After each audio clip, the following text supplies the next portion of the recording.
Mes interminables salutations à tous.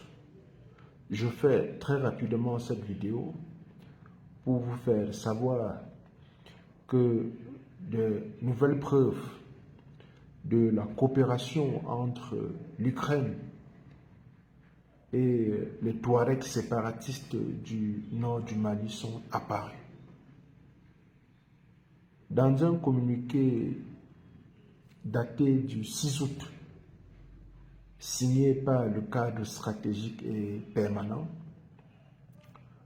l'on a remarqué que les Touaregs séparatistes du cadre stratégique et permanent remercient Kiev pour le soutien apporté dans le cadre de la préparation de cette bataille à Tinzaouaten contre les militaires maliens. Ils vont plus loin dans ce communiqué. Le cadre stratégique et permanent appelle l'Ukraine à s'unir, ou du moins à unir les forces contre l'ennemi commun. Je dis, c'est signé dans le communiqué que vous allez forcément lire, qui est connu, qui est public,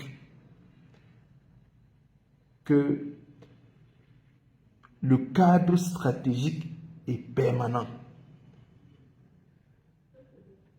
appelle clairement l'Ukraine à unir ses forces contre l'ennemi commun. Qui est l'ennemi commun? C'est la Russie, qui soutient l'État malien. Donc, nous sommes là clairement dans ce que j'ai appelé depuis le début de ce qui s'est passé à Tinzaouaten, c'est-à-dire que la déportation du conflit russo-ukrainien sur le sol africain. C'est à ça qu'on assiste. On est en train d'assister à la déportation du conflit russo-ukrainien sur le sol africain. Et cela est soutenu par certains États africains. Je ne cesserai d'indexer le Sénégal dans le cadre de cette affaire. Le Sénégal ne peut pas être ce pays-là qui héberge des terroristes, qui héberge des diplomates qui font la promotion du terrorisme, qui massacrent des citoyens d'un pays voisin. Je dis non. S'il y a un seul pays qui devrait prendre, encore une fois je le dis, des mesures fortes relativement à l'attaque de Tinzaouaten qui a coûté la vie à de nombreux soldats maliens, c'est bel et bien le Sénégal. Mais jusqu'à l'heure où je vous parle, aucune mesure forte n'a été prise.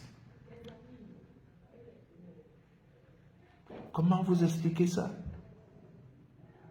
Et dans ce qui se passe là, ni les séparatistes terroristes du nord du Mali, ni les Ukrainiens ne se soucient de la vie des citoyens maliens. Aucun d'eux ne se soucie de la vie des citoyens maliens. Ils ne se soucient pas de la vie des citoyens. Ce qui les intéresse, ce sont leurs intérêts. Ce sont leurs intérêts. Donc, il s'agit là clairement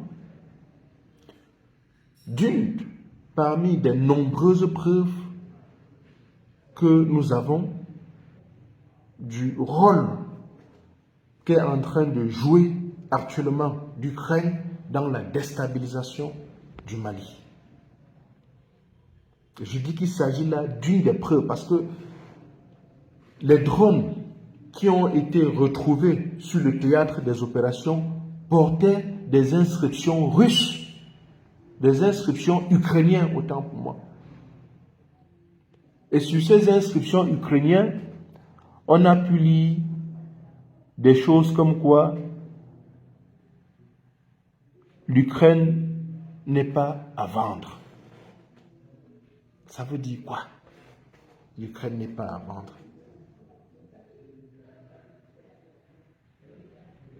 Ça veut dire quoi? Donc, je résume en disant que ce qui se passe là est extrêmement dangereux et nos dirigeants, notamment ceux de l'AS, doivent se serrer les coudes. Ils doivent se serrer les coudes et rester positifs et avancer dans cette bataille. Parce que la jeunesse africaine les soutient, les panafricanistes les soutiennent et ils vaincront cette guerre. Ils vaincront cette guerre.